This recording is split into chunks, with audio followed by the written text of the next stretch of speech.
These are little snow pellets. They're not really hail.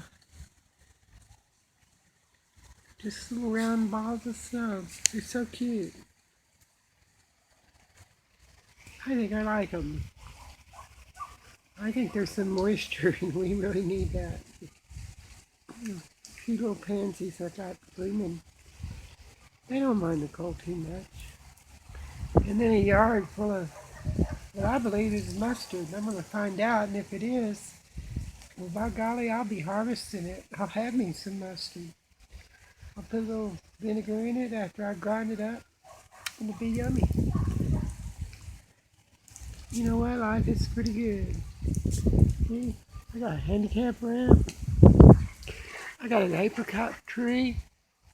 And I don't think these little snow pellets are going to knock those apricots off. And it's got a bunch of them on there.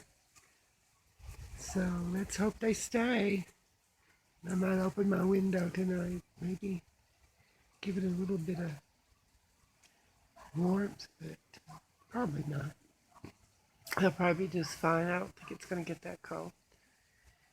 Anyway.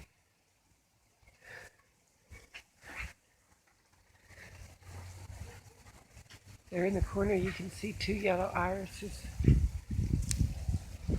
I love my yard. I love my neighborhood.